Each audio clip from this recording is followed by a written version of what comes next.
I told you, Matt, he practices running into people. Yep. And last night, his hit against Jacob, clean hit. 100% clean hit. And by the way, he got hit about 20 seconds earlier, and then he came back and laid out Jacob Trouba. And, of course, as a Ranger fan, I hate to see that. He's one of our best players. He's been playing great, and he got drilled. And, that's playoff hockey, and the Rangers found out last night that the Islanders are not the Devils. And then the Islanders found out last night that the Rangers are not the Bruins. So it was an ugly, ugly game from a Ranger standpoint, no question about it. I did not go to the game because then, not only did I not go to the game because I didn't want Sydney to be mad at me, I didn't want to sit through this slop last night watching it. Sure. And it was the Islanders' best game probably in their last 4 games, and certainly they needed it. They wanted it more than the Rangers did last night. And it was a clean hit. It was a clean hit. There's no question about that. And I feel bad for Jacob Trouba because I don't want to lose a guy who's playing as good as he's playing and really is a guy that can play playoff hockey because that's what last night was. And again, it goes to show you that, if your top guys are not going to go to the areas in which they have to go to score goals, and they had opportunities last night. Semyon Varlamov was really good. You're not going to win in a physical battle. This reminded me of last year at the end of the bubble for the Rangers when they lost 3 straight and they got knocked out by Carolina. It's the same kind of physical abuse. When you play the Devils, who are a glorified AHL team right now, they know that. We know that. Their fans know that, even though they stormed back again last night.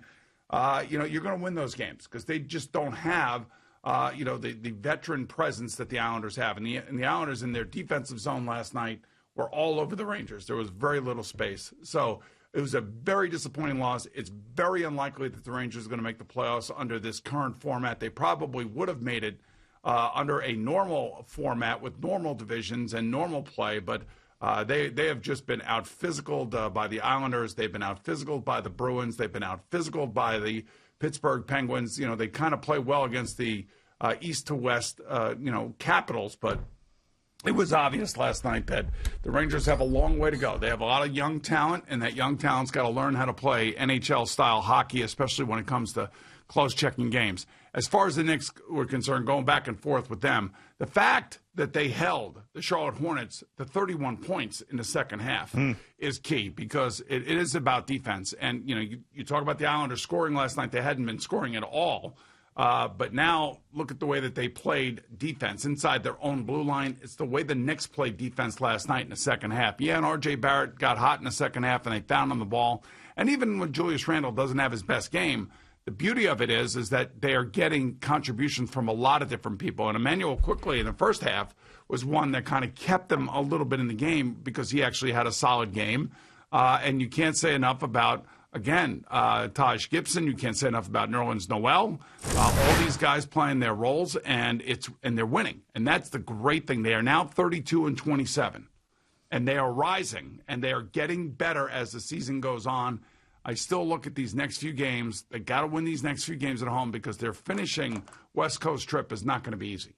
Yeah, and I think that of all the things this year, Thibodeau being potential coach of the year, Julius Randle's emergence, all these great things that have gone on with the Knicks, Emmanuel Quickley, and he was very good last night. I think that the thing that is the most surprising and probably the biggest point of positivity for them is that R.J. Barrett can shoot because I didn't think he was going to be able to shoot. His rookie season, I was like, this guy, you drafted a shooting guard, number 3 overall in the draft who can't shoot. And generally, guys don't go from the bad year that they had last year shooting to this. But he figured it out. He worked his ass off, and now he is someone that when he's got some space, he's going to drill that 3. And he's gotten better as the year has gone on. I mean, that to me, if you take, and there's so many great things about this season, but if you take one thing from this year, it's R.J. Barrett's improvement shooting. And you got another one at the Garden tonight against the Hawks, and this is a team that you want to beat. You want to get up to that 4 seed. That 4 seed would be just amazing to be able to accomplish that. 7 in a row. I mean, it's remarkable. It doesn't even feel real. No, it's actually great, and they deserve all the credit. And again, I go back to they add Derrick Rose, who has a solid game again last night. Just a solid game and a presence out there. He's probably, he's obviously not playing the way he played when he was younger and he was an MVP of the league. But what he's playing is he's playing like really smart, unselfish basketball. Like his game has changed. You think they can get some more people in there for the playoffs? Is that possible? I mean, you know how the whole Governor Bills thing, remember it was like all the pressure was on him to get people in the building for the Bills playoff game, and that was like the first time that he allowed fans in the building? Well, he had to. He had to. Yeah. Well, what about now here with the postseason? We're going to kill everybody's business, but we're going to let people go to games. Well... And I'm going to write a $4 million book. Yeah, no, I know. I don't want to get you going. I'm sorry. Okay, I didn't want to get you going. I was just thinking. Did you see? I hope so. I hope they allow more museums, zoos, 50% capacity. That stuff is starting to happen. So why not Knicks playoffs? Get some more fans in there. What do you think? Well, especially if they're vaccinated. Yeah, and they have their proof of vaccination. Get vaccinated. That's really the key to all of this stuff. I believe anyway, but.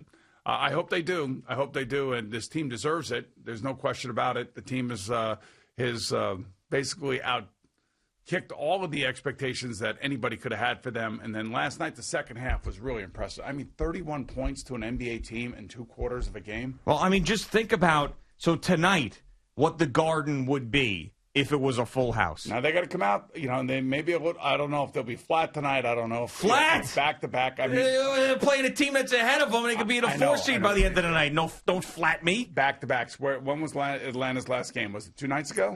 The Atlanta Hawks. The last time they played was on. Yeah, it was yesterday. It was last night. Oh, so they played last night too. So back to back. All right, so let's go. And they're the ones that are traveling. That's right. All right, so let's go take care of business tonight. Yeah, and and every time we've said this, they've done that. Every time you've presented that must-win situation or let's go, show us, big game, they seem to. The last time you called for it was against the Mavericks on a Friday night. On a Friday night, they did it exactly. So you look at their schedule and everything else, man. I hope they just have to take care of business at home.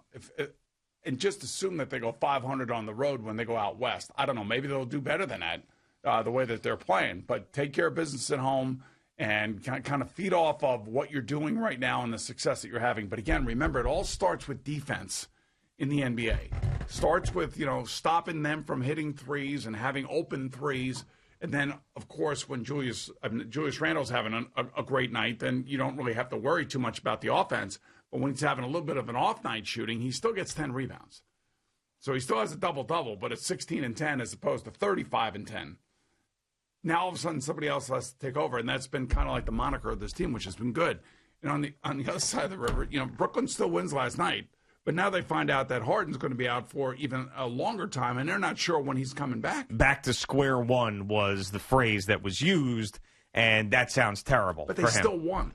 Yeah, I know, and Kyrie was great. I mean, he was. You watched him last night, and you said, the thought I was thinking was if you could have one of those guys, I'd still probably say Durant. But Kyrie was so good last night, I almost thought, if you could only have one of them, he might be the guy. Harden has had those games, too. Yeah, I understand, but not in the postseason. To me, more Kyrie and Harden have had those games than Durant. Durant hasn't been around long enough to be able to have one of those games. I've seen Durant be great and win finals MVPs. I've seen Kyrie hit a huge shot in a Game 7 of an NBA Finals. I've seen James Harden just puke all over himself in the postseason. Yeah, but didn't James Harden basically change his game here? Well, if they needed him to score, he scored. If they needed him to he did everything in Houston too. I mean, it's just not the way that he had to change when he got here when guys were healthy. Now it's a totally different story when he's out there by himself. Well, yeah, that's right. It's kind of like Kyrie was out there by himself last night. Yeah, this was the first time yesterday that I think that anybody who's been paying attention to the Nets said, this could be an issue now. Because all the whole framework in which we were talking about the Nets was that we're going to get to the playoffs, they're going to be fine, and they're going to go at least to the finals and then face off against the Lakers. But now with this Harden news, and you see Kevin Durant obviously out of the game with the thigh contusion, it's the first time that you're saying, maybe this really isn't going to happen. Maybe it's just one thing after another, and it's not going to happen for them. What are we about, 4 weeks from the playoffs? You know these soft tissue injuries. You know all about them. We're about 4 weeks from the playoffs, right? Sure. 4 or 5 weeks? I'd have to do the exact math. Let's see. So the season ends. And it sounds like it's a strain, so. But he's back to square one. Yeah, it's a strain. So the Knicks last game. It's not a tear. It's a strain. At least that's what they're saying. They're saying a strain, right? well, I guess they didn't say tear, no. Right, yeah, so strain. But he's been out for how long now, and now he's all the way back to square one. When was the last game that he played? When was the last game that he played? James Harden. 7. He's missed 7 games, I believe. And he's probably going to miss the next 7. Okay, so at least the next 7. So the last game that he played was when he went out was the April 5th. So that's a while now. So now you take April 5th, what's today? The 21st? So what are we talking about? 16 days. 16 days. Right. So you're tacking on at least another 16 days. Can you do that math in your head? How many days in April? 30? 32 days total. All right, so then we're at least where? May 1st, 2nd, somewhere in there? Probably that week. Maybe he comes back. Maybe he doesn't. Okay.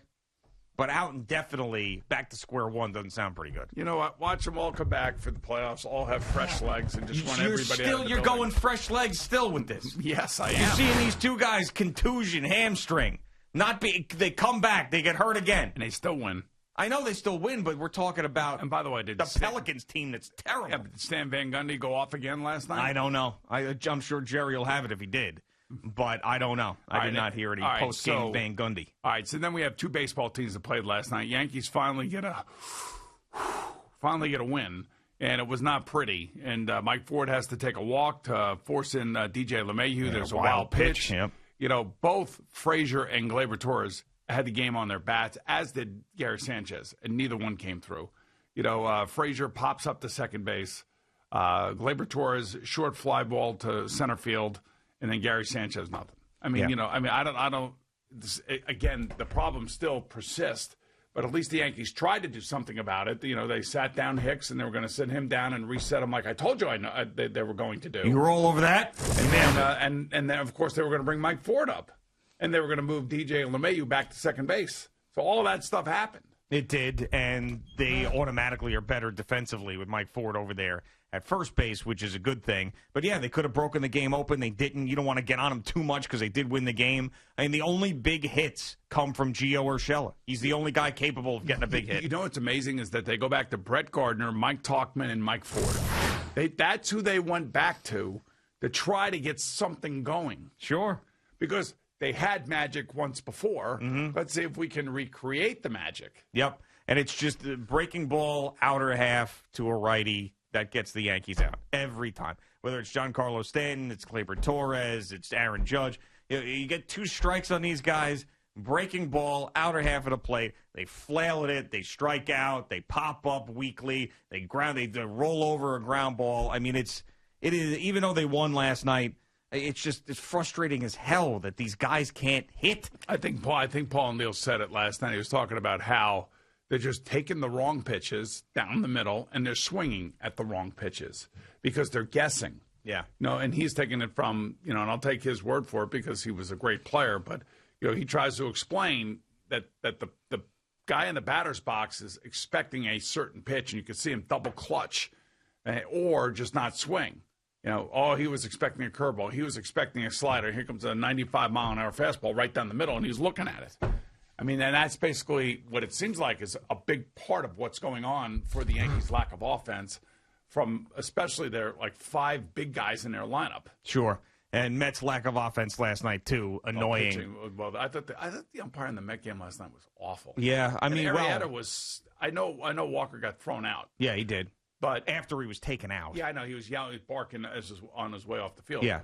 But even Arrieta was a little ticked off last night. Yeah, I mean, if you go back and you look at the box, a lot of those pitches that Taijuan Walker wanted when he's walking the ballpark and walking a run in, they were outside of the box, if you want to say that the box is the be-all, end-all. But it just felt like they were so close, and he wasn't getting any of the calls. Well, Arrieta was actually hitting the box and having balls called. So, I mean, that was a really tight strike zone last night. And Lindor has an opportunity to be a hero. Bases loaded, 2 outs against Kimbrel in the top of the 9th. First pitch, grounder to first, game over. Thank you for watching. Please like, comment, and subscribe. And don't forget to hit the red bell so you're notified when we have new content.